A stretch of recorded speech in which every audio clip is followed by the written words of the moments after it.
Hello friends, welcome to easy notes for your online study channel. आप सबके अपने YouTube channel पे आप सभी का बहुत बहुत स्वागत है। फ्रेंड्स, जैसा कि आप जानते हैं कि पीएचडी के नॉर्म्स चेंज हो चुके हैं। अब अगर पीएचडी आपको करनी है तो यूजीसी नेट आपको एंट्रेंस एग्ज़ाम क्लियर करना होगा। अब यहाँ पर कौन कौन से नए चेंजेस आ गए हैं और ये जो यूजीसी नेट क्लियर करने के बाद पीएचडी करने का जो टाइमिंग है वो क्या है, वैलिडिटी सर्टिफिकेट की कितनी है, ये सारी चीज़ें हम यहाँ पर डिस्कस करने वाले हैं। तो फ्रेंड, जल्दी से स्टार्ट करते हैं आज की वीडियो को। यहाँ पर ये जो पीएचडी है यानी कितने टाइम तक आपको कर लेना है, पीएचडी में आपको एडमिशन ले लेना है, ये सारी चीज़ें आपको जो यूजीसी नेट जून 2024 का ऑफिशियल बुलेटिन आया था उसमें ही क्लियर कर दी गई थी।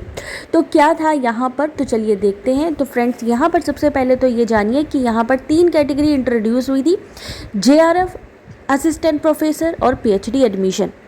यानी अब आपको यूजीसी नेट एग्ज़ाम देना होगा। पहले क्या होता था, हर एक अलग यूनिवर्सिटी के अलग अलग जो है पीएचडी के एडमिशन्स होते थे, बट अब यहाँ पर आप यूजीसी नेट अगर करते हैं तो आप पीएचडी के लिए अगर आप क्वालिफाई करते हैं तो पीएचडी एडमिशन ले सकते हैं।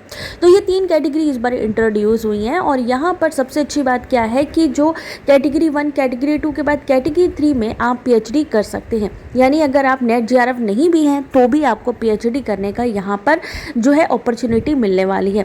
दूसरी बात क्या है कि जो जेआरएफ करेंगे उनको सिर्फ पीएचडी प्रोग्राम में एंट्री के लिए या एडमिशन के लिए सिर्फ इंटरव्यू देना होगा।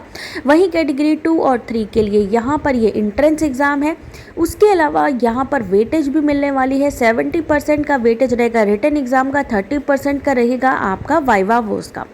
अब बात करते हैं कि यहाँ पर ये जो पीएचडी के मार्क्स है, यहाँ पर देखिए क्लियरली लिखा है, for admission PhD the marks obtain in the NET by candidate the category 2 and 3 will be valid for a period of 1 year from the date of declaration. यानी कि यहाँ पर अगर जो पीएचडी कर रहे हैं तो यूजीसी नेट का जो स्कोर होगा ना वो 1 साल के लिए ही मान्य होगा। यानी अगर आपको अगले साल पीएचडी में एडमिशन लेना है तो आपको फिर से यूजीसी नेट का एग्ज़ाम देना होगा। अभी जो मिनिमम क्राइटेरिया है 40% है और 35% माना गया है। वही पीएचडी के जो कैंडिडेट हैं उनका सिलेक्शन करेगी कमेटी।